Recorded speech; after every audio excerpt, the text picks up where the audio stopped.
Welcome everyone to Aspiring Mentors Free webinar session. On our today's webinar, we will have a presentation on how to get high scores on Step 2 CK. Just to briefly introduce our presenter, his name is Dr. Cristian Soto. He is an international medical graduate from Ecuador. He'll be sharing his own USMLE Step 2 CK journey, and I believe everyone would benefit from his experience. So without further ado, please welcome Dr. Cristian. Hello, Dr. McLeod. Hello, everybody. I'm so glad to be here. Thank you for the invitation. In today's webinar, will be, as Dr. McLeod said, will be presenting my experience preparing for the exam. I think it is a good way to explain in detail how did I prepare, so other people can get this maybe experiences and in order to help them to achieve an excellent score also on the exams. I don't know if you are familiarized with this, but I have seen many stories on Facebook or on Reddit that people explain how they prepare for the exam, like when did they started, what assessments they took, how were their scores, and this. So I decided to do something similar, but in a more dynamic way. So presenting with some slides. So I made some slides to present them in a timeline way. So yeah, I'm going to share my screen now. Let me do this. All right. So please tell me if you cannot see the screen that I'm sharing now. We can see it. Okay, excellent. So I'm going to pass briefly through my timeline, and after that we can go in more details about any specific strategy or any specific topic. Okay. All right. So the first thing that I got started with is doing Anki flashcards, and I think this was really important for my application because it really helped me to build the knowledge and to keep this for a long-term memory until the exam. So I made my own flashcards and I review them in a daily basis. I also downloaded the pre-made decks that you might know, but I only use them as a tool, like as a library to rapidly research for facts and tables and images maybe. So I tried to be disciplined with this because there were some days in which I forgot to review them. So the day after, the next day, I had to double the time reviewing the flashcards. So I tried to be really consistent and to review this like from the very beginning until the day before the exam. So I really believe that spaced repetition is the cornerstone of remembering information for a long time. So Anki flashcards do an excellent job with this. So that's why I think it's really important for people preparing for steps, apply this concept and use Anki. So what I did then, so basically this took place the entire preparation process. So the first QBank that I used was Ambos. I'm a big fan of Ambos, so I couldn't skip doing this QBank. So the questions are really difficult and long. Maybe some of you know about this, but yeah, the questions are challenging. So I really struggled with this. I thought like, okay, if the exam is going to be like this, I don't know if I'm going to be able to make it. So I had a hard time getting used to the questions. And interestingly, I decided to review them in a time mode and in random, which made my preparation even harder. But I have no regrets because it really taught me to like to solve questions in a time mode. My approach was solving just one block per day. That was enough. Like I spent 5 or 6 hours reviewing each block each day. So this was like the very beginning in which I was building the knowledge. And this might sounds exhausting, and it is. But over the time, you get used to the knowledge, and you can like enjoy more preparing for this. So luckily, by that time, on mid-May, AMBOS released their self-assessment, their free self-assessment, and I had the fortune to take it. So they were like my first month preparing for it, and my score was 247. Then, during June, July, and August, I jumped into UWorld QBank. And it was interesting because for a lot of the stuff that I learned from Ambos was also in UWorld. So I was already familiarized with the content in that QBank, and I managed timing much better. So I could complete like the blocks with some couple of minutes remaining, and this was a bit easier, I would say, but I never underestimated the difficulty of level of this QBank. So there were also ups and downs. But generally speaking, it was doable. Okay. Okay.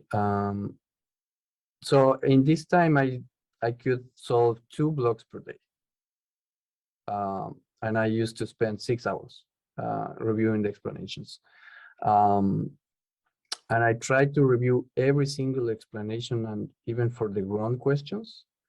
And this helped me a lot, because maybe in the future questions, I will find questions related to what I learned from the ground answers, for instance. So this is something that I really advise people to do. And in the meantime, along with these Q1s, I was tutoring for step 1. So teaching is something that I really enjoy doing. So I wanted to keep teaching. So I was still remembering information from step 1, which I think was really valuable. Divine Intervention podcast is another good tool. So you can go to this website of this doctor who uploaded free podcasts about the steps. But I only listen to the Spotify ones. They are a few podcasts, but I think they are really good, and there's no need to go and to check other podcasts from this doctor other than these ones. I really enjoyed listening to these audios. So then I took the self-assessment 1 right after I completed the first pass of UWorld. It was interesting because I was so eager to take the self-assessment by mid of August. So there's something different in UWorld, that the shelf and the step 2 QBank, the shelf exam and the step 2 QBank. So I decided to solve the step 2 QBank, but there were some biostatistics questions that they were remaining in the QBank. So in the exam, in the self-assessment, I found some statistics questions that I didn't know yet. So I should have waited until I was done with the whole QBank to take this. So I think this is the most recommended the strategy to take the first self-assessment, like once you pass through the whole QBank. But then I was thinking, what should I do now? Should I review UWorld again or not? For the step 1, I didn't, because I thought that recycling questions is not like the most is not the best approach. People advise against doing this, But for the step 2, I decided to do it. And I have no regrets, because it helped me to strengthen the knowledge that I previously learned from the first past. So I was pretty sure what I was looking at when I was solving questions. So it helped me to consolidate the information. So I recommend doing a second pass if you have the time, of course, to solve this Q1 again, because I think that now they have like over 3,000 questions. Yeah, okay. But when you are solving questions, when you're recycling questions, when you're solving questions that you previously saw, your brain easily catch them and could answer even without reading the question. So this is tricky. So your brain or your mind can get lazy because those questions are not challenging anymore. So since they are not challenging anymore, you are not training in this matter of solving problems in a timely manner, which the actual exam wants from us. So that's why I decided to do alongside the CMS forums. So I solved CMS 5 and 6 for psychiatry, OB/GYN, surgery, and internal medicine. And it was excellent because with UWorld, I was consolidating, I was building my knowledge, and with CMS, I was applying and I was training myself in solving new questions. So that was a good dynamic. That was a good flow that I realized it helped. And during this month, I also looked for some study partners. So I remember that I found study partners that are really, really committed, very disciplined. So we used to meet on weekdays, like at least 2 hours per day. And this led me to speak out what I learned and find some gaps, knowledge gaps that you will have to fill to master the concepts. Sometimes we think that we already learned the information, but when you speak out what you learn, you will find this lack of knowledge that if you don't fill with the actual content, then you may fail another question. So doing this in a daily basis will let you really master the topics and makes you feel more comfortable and confident with what you learn. So I think it was really good decision.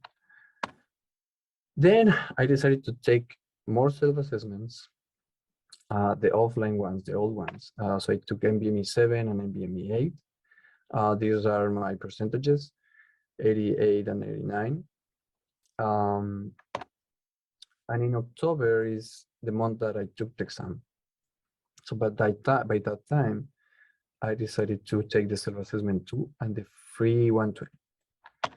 So my self-assessment 2 was 260 and the new free 120 was 85%. So I was really happy with this score. So I was not anxious or worried about taking the exam. So I just decided to go and take it because it made me feel to be in a good field, like not a risky field. And thank God, my actual score was more or less the same as my assessment. So it was 262. So it was interesting because I decided I wanted to share this experience, but I didn't know when. So by that time, I decided to take some screenshots to do this, like eventually.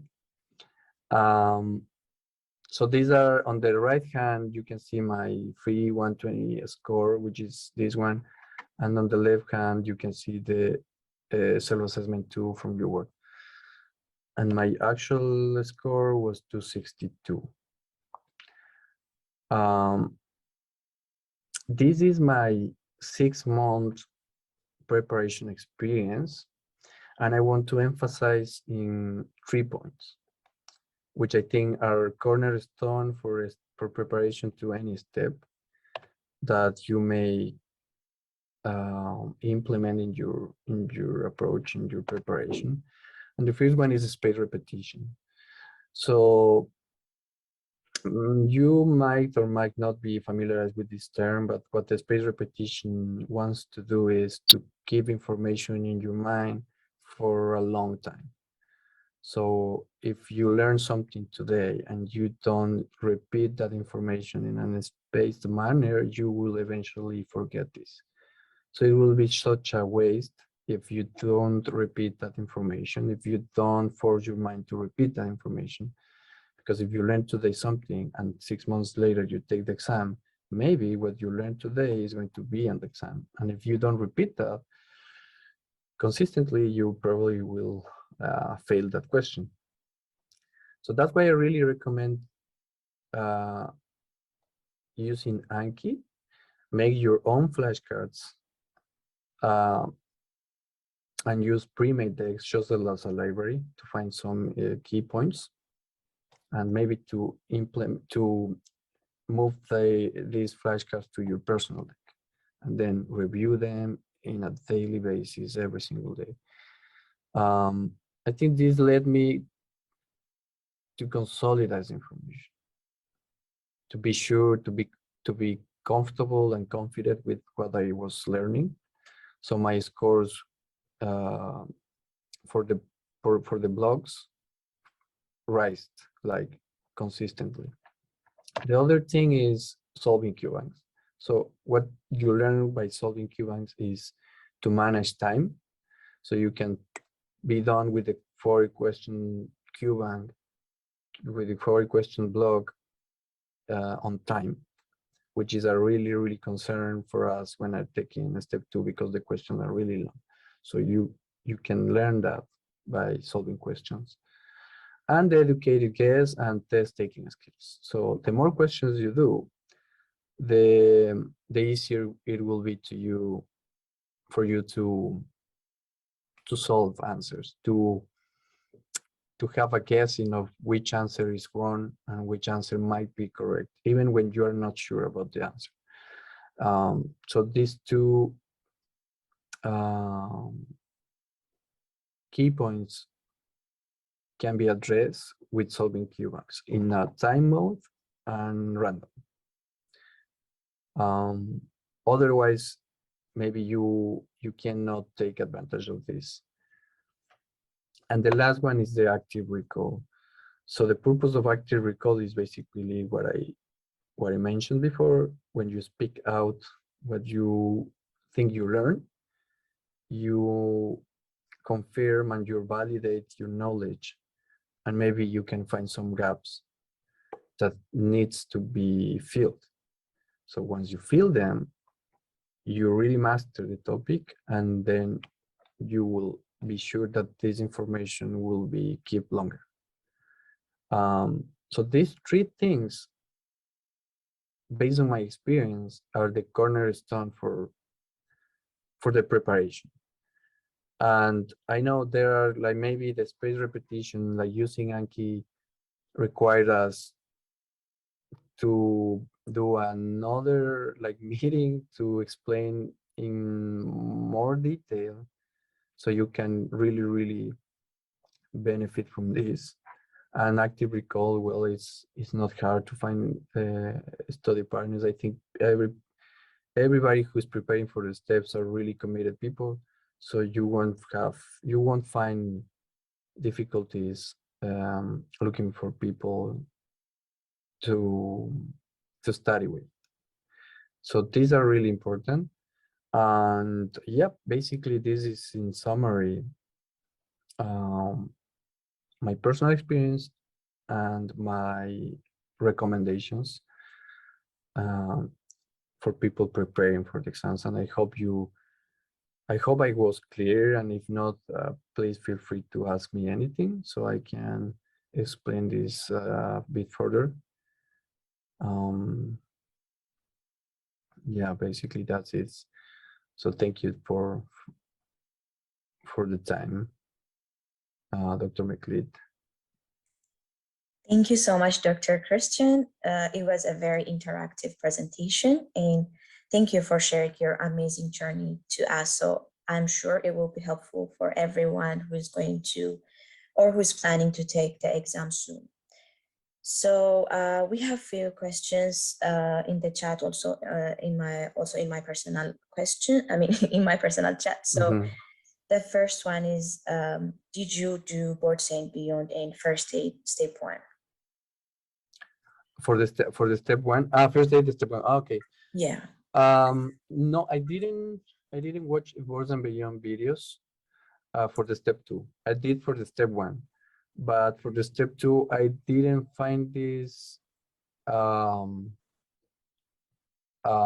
helpful, considering that there were other like resources, like maybe divine intervention and the Cubans themselves.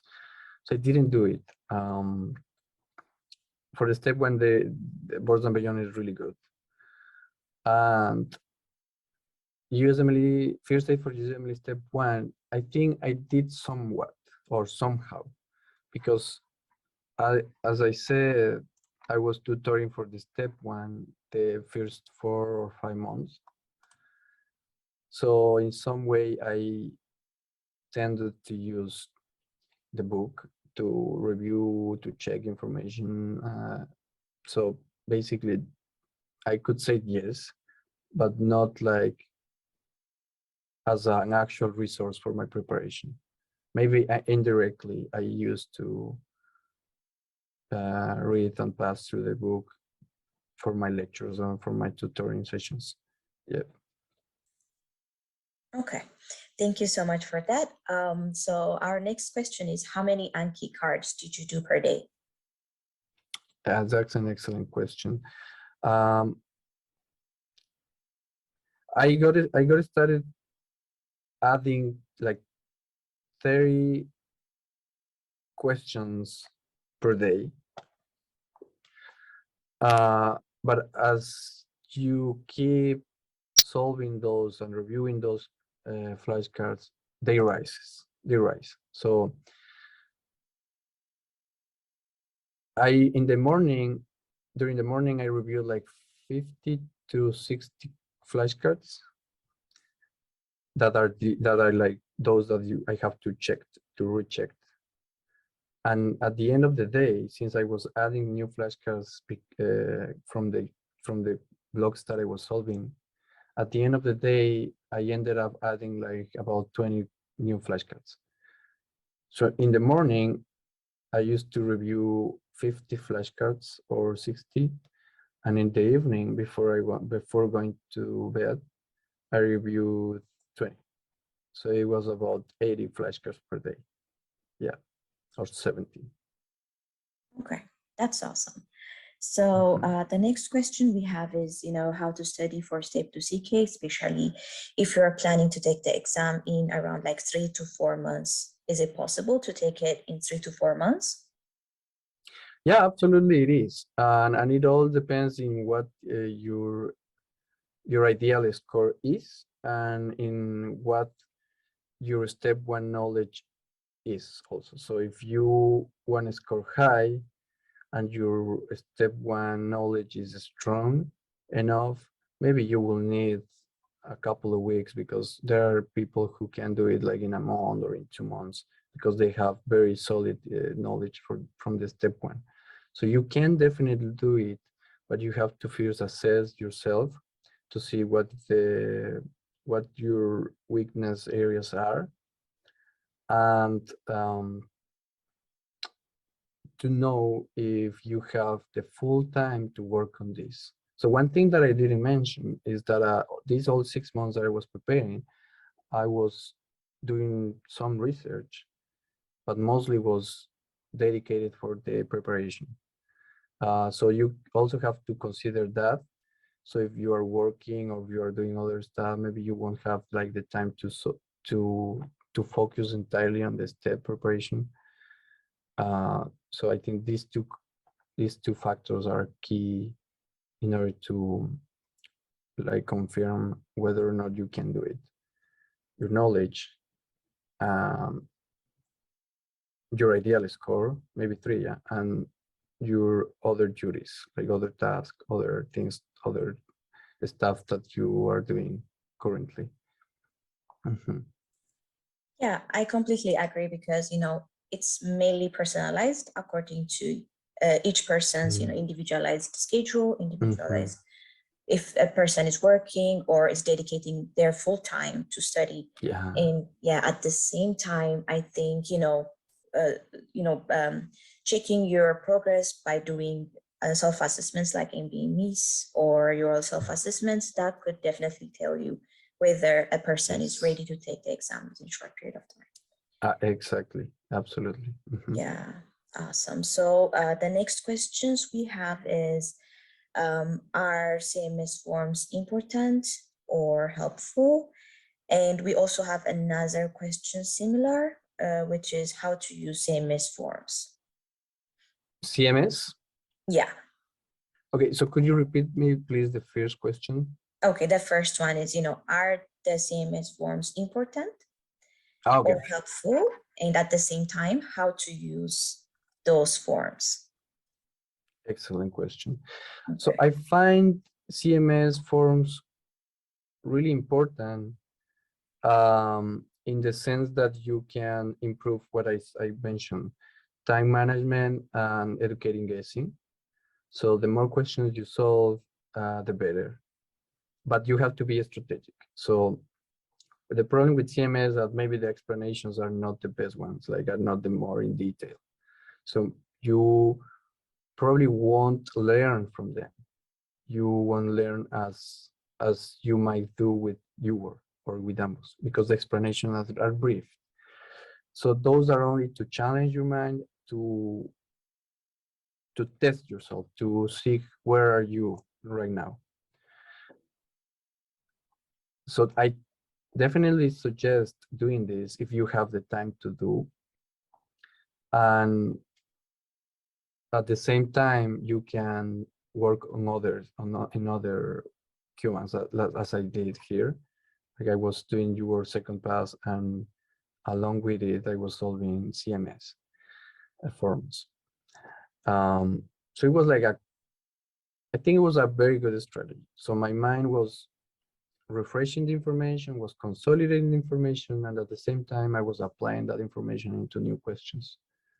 So that's what I think is good, because also those forms come from doctors who make the exam or somehow related to the actual exam. So those questions are worth the time you spend solving. Yeah. Okay. So the next question we have is, can you use UWorld flashcards in place of Anki if someone has a limited time? Yeah, you can. I think UWorld has this option, like to do your flashcards inside the app, right? But yes, you know why I won't recommend doing this is because once your subscription is over, you won't have the chance to review them, to keep them in your personal computer, like in the future. Maybe you will need them, maybe you can share with your friends or with people who need. There's something that you that brings into your mind and say, okay, I remember that I have a flashcard for this, and you will not be able to do this there after your subscription is over. But otherwise, I think it's a good tool. It's like very easy, straightforward. I haven't used this, but it's like the meaning and the concept is exactly the same. Like the concept, the reason behind this is exactly the same, like space repetition. So any tool that is meant for space repetition, you can use it. Okay, great. So we have another question. So what do you think about using Kaplan question bank? Kaplan question bank. I think there was, when I was preparing for it, there was like as a 3 months trial for free. I applied for it, but I never used the QBank. But I think it's good to solve them in the beginning. Let's put an example. As I was solving AMBOs in a random mode, um, and I take the self-assessment of AMBOs the first month of my preparation, so I can see where my weakness areas are. What I will do is to use another QBank and solve the questions that match with this weakness area only. So let's say I remember that I was not good at pulmonology, at neurology, and GI. So I'm going to keep solving AMBOs in a time mode and random, but at the same time, I will try to focus on those weakness areas in another queue. So let's say Kaplan. So I will solve pulmonology, GI, and what else is what I said, and pulmonology, GI, and neurology. So you focus only on those questions. So you click in systems and say, okay, there's just only GI questions. I don't know the quality of the questions, but that's how I will use Kaplan if there is no other QBank available, like Yeah. to approach in this way. Mm-hmm. Okay. So I think that makes sense. So what Mm-hmm. you're basically saying is, like using AMBOSS, using Kaplan or any other, other question banks other than UWorld. It's better to use them at the initial stage of preparation when you have like ample time, and then broaden your knowledge. Exactly. If you have time, this is really helpful. So I decided to prepare for 6 months. So I wanted to do this like in this way because I learned for my step 1, I solved Cuban first, I solved UWorld first and then numbers. So I think it wasn't the best approach. Indeed, for the step 2, I decided to do the opposite. So I built my foundations with AMBOS. And then I saw the magic in UWorld. I say the magic because I really saw the effects of solving AMBOS in by first hand. So that's why I think people say you can do it with UWorld. Definitely, you can do it with UWorld only. But if you have time, I strongly recommend to solve another QBank first, build your knowledge, and then you can apply on UWorld. And your percentile will be above average from the beginning, and it will keep rising. So this is how I found when I was solving. So it was like good. It was really promising when I was doing this in this way. Okay, thank you. So the next question we have is, my AMBOSS score was only 224, and I have only 1 month for CK exam. So how can I improve drastically, and is it doable to do it, in 1 month's time? Yeah, that's a good question. And again, I think it depends on what your target score is, because it will determine everything. So let's say you want to score in a really high percentile. Maybe 1 month is not that good. It's not enough time to increase your score. And since AMBOSS self-assessment is not an official assessment, it's not like the assessment that everybody takes, it might not be the most accurate or the most predictive score.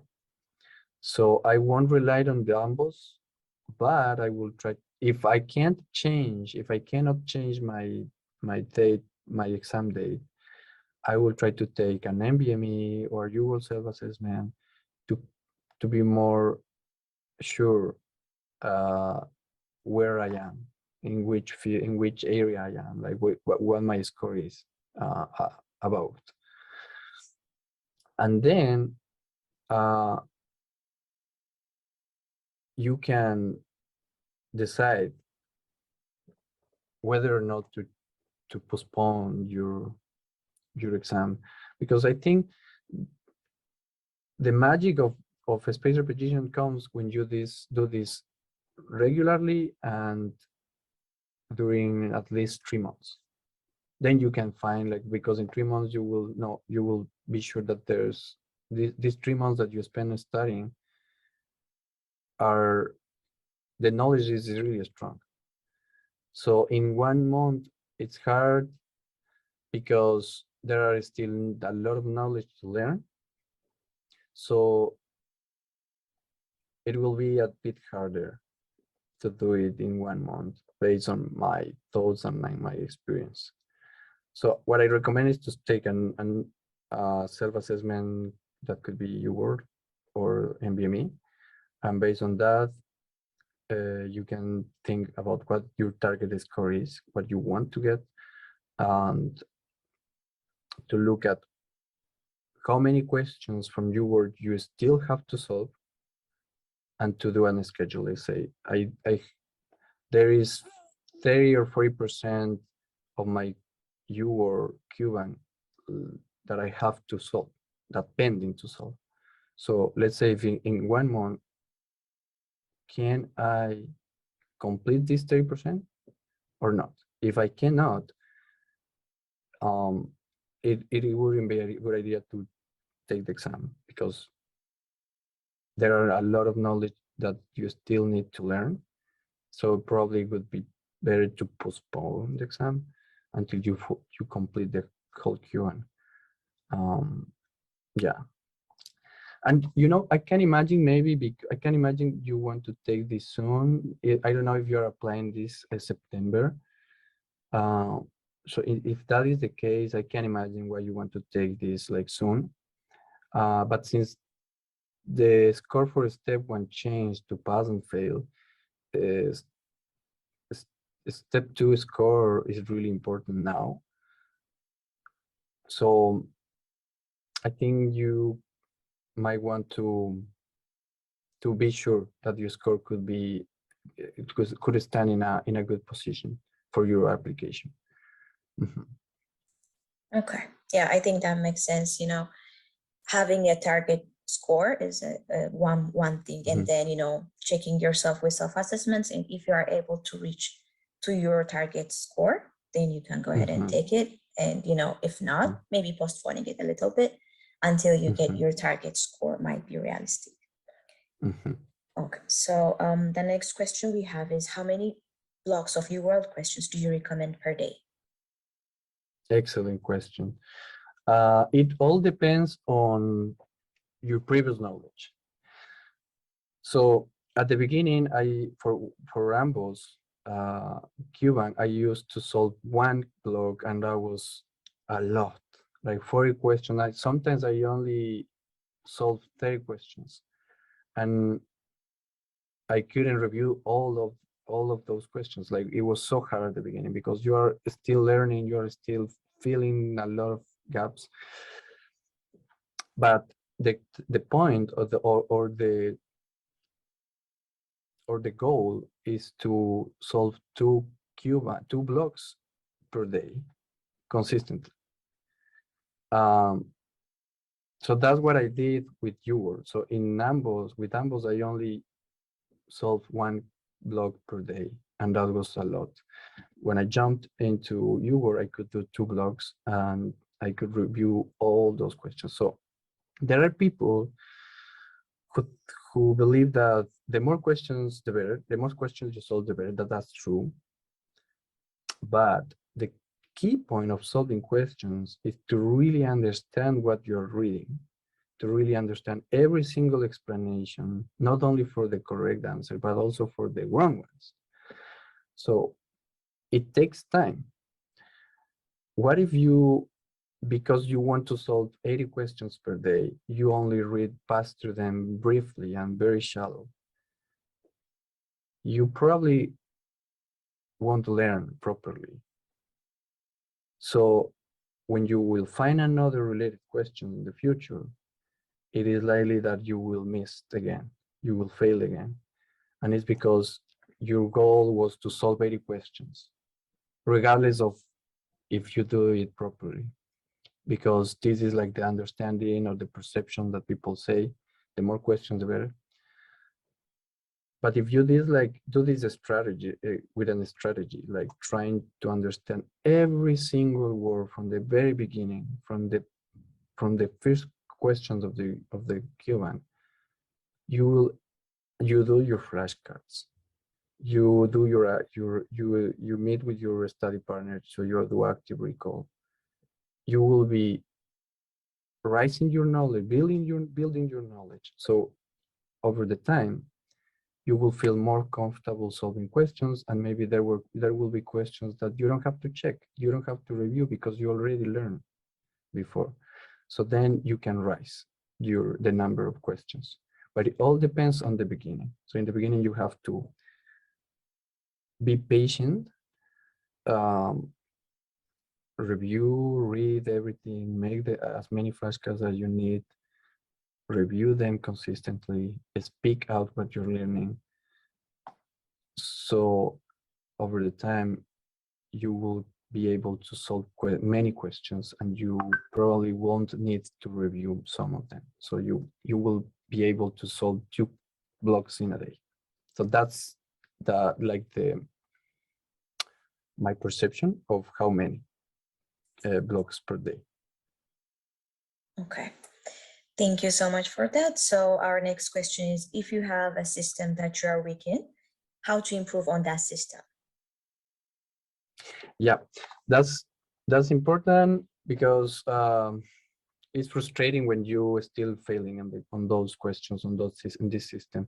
So I think I can like emphasize in this that, let's say your weakness area is pulmonology, and you can see this because of the self-assessment, or you can pass through like there's a summary of your performance, so you can see which questions are so hard for you, or which system is so hard for you. So you can use another Q-bank for another provider, and focus and use that Q-bank just to focus on those weakness areas. But you want to keep solving your main Q-bank in a daily basis, and solve the questions like that you're weak on using another Q-bank. This is what I will do. This is what this is what I will do. Yeah, that makes sense. So our next question is, do you have any better way for time management, or do you have any other advice regarding time management? Time management. Yeah, so it's interesting, because I strongly believe that how to manage time depends on your knowledge again. So when you master the topic, you will easily catch what the question wants you to answer, because as you are reading the question, you can have some differentials in your mind already, just by reading the first two lines or the last 2 lines. You can imagine what they might be asking you, what they want you to answer. So you can intuitively think about them as you're passing through the question. So how can you be great at this? Is by mastering the concept, by solving the question properly. So you won't be hesitating, you won't be overthinking about the possible answer, because you can easily catch what they are talking about.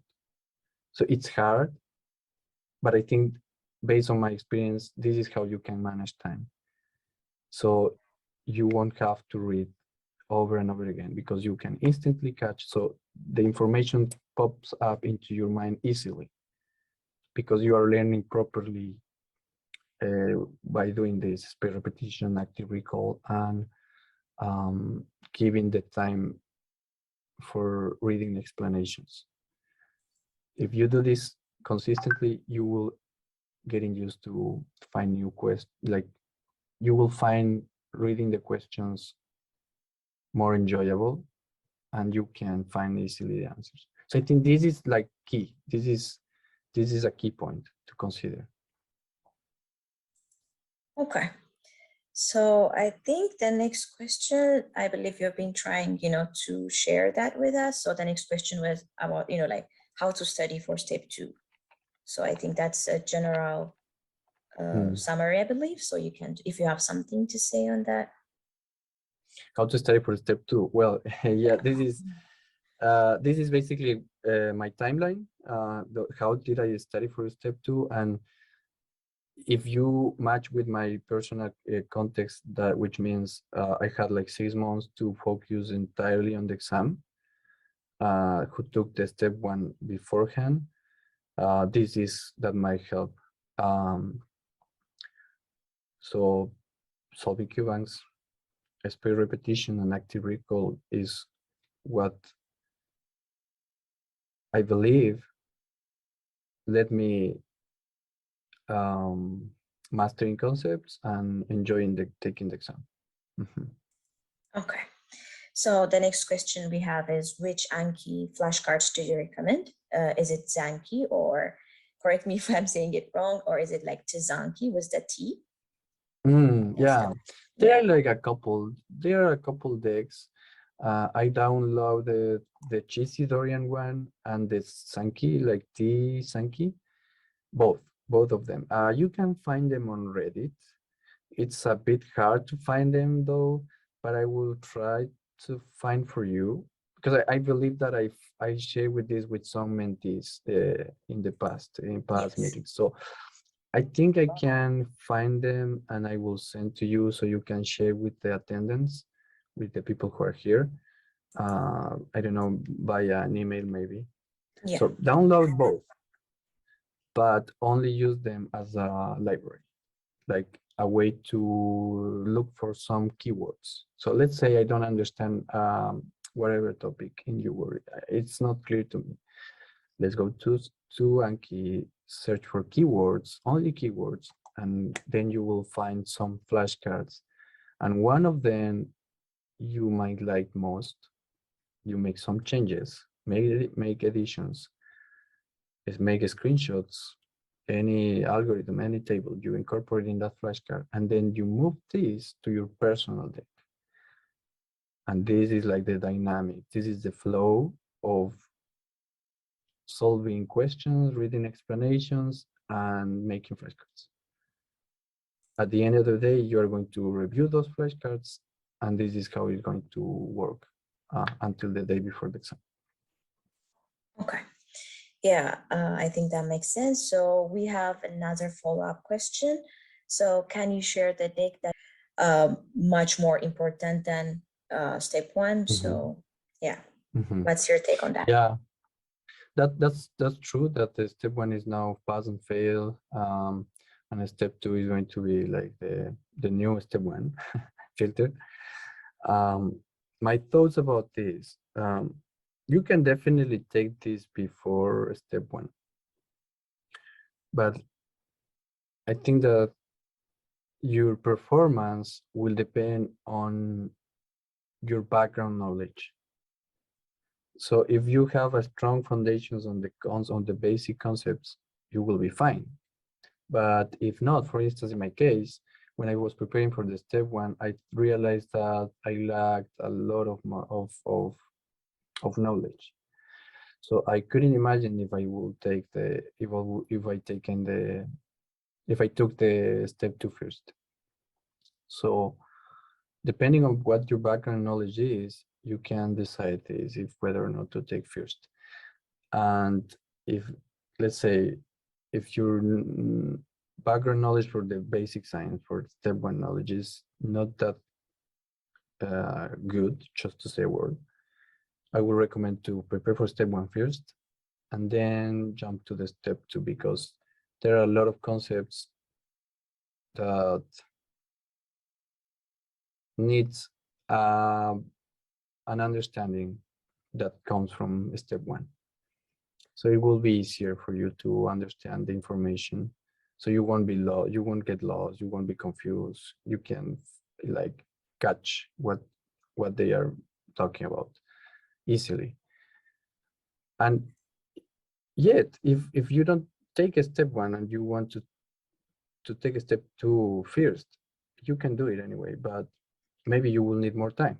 Maybe you won't need, you will need longer. Let's say for me, it took me 6 months, but if I didn't take a step 1, maybe it will take me a year, maybe. I'm not sure. I don't know, but I think you have to trade off this like time and your background knowledge in basic science. Yeah, I believe so, because now step 2 CK, initially was taught it is mainly clinical, but now it's mainly incorporating Yes. majority points from step 1. So Yep.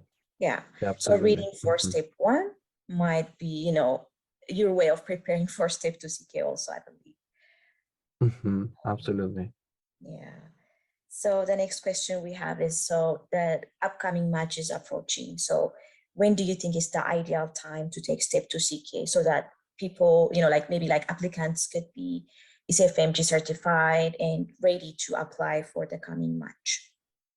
Great question. So the application starts in September. It is closed by the end of September. Even when program says that, no, even when it is not mandatory to be certified to apply, like let's say, if you are not certified, it doesn't matter. You can apply anyway. The point is that the programs won't interview you if you are not certified. This is true for all AMGs. I believe that's the way. Like they won't even see at your CV if you are not certified. So you might want to be certified before September. So to be certified before September, I think that the process takes like 2 weeks. Once your pathway is approved and once your scores are released. And what I mean by scores is step 1, 2, and OET. So the score for step 2 to be released takes 2 weeks. So let's say that I will say that at maximum you have to take this the first week of August or the last week of July. So your score will be ready by middle of August, and then you can apply for the CFMG certificate, which will take 2 weeks, and by that time it will be already September. So I think this is like the maximum time to take exam, in considering that you already fulfill the rest of the requirements, step 1 OET pathways. Okay, yeah, that makes sense. So maybe the last question could summarize our session. So you've been mentioning these resources like CMS, Anki, but I believe World and Ambos are people, majority of us know where to find them. But if you can just tell our participants where to find Anki and where to find the CMS forms, that would be good. Yeah. So the Anki, I think I can find the links and share with you, Dr. McLeod, so you can send the people via an email maybe. And the CMS forms, I think you can find, there's some places in Facebook. I'm not sure where exactly. Yeah, I think there are some groups who have these forms, I think offline forms, but updated forms, and I think the current forms like 7, 6, maybe some 8 might be found on the NBME website itself. So it will be under the shelf exams section. So you can find it on the NBME website also. Yeah, exactly, and on the official websites. Yes. So we will definitely have our follow-up webinars on how to, breaking down these resources, how to exactly download Anki, how to use, how to select this decks, and then, how to break down every resources. I think that would be helpful for everyone. Yes. I will be glad to help with this. Yeah, so I think we can wrap up our today's webinar. I believe it was very interactive. Thank you so much, Dr. Cristian, for sharing your wisdom to us. And it was pretty interactive, and also for answering all of our questions.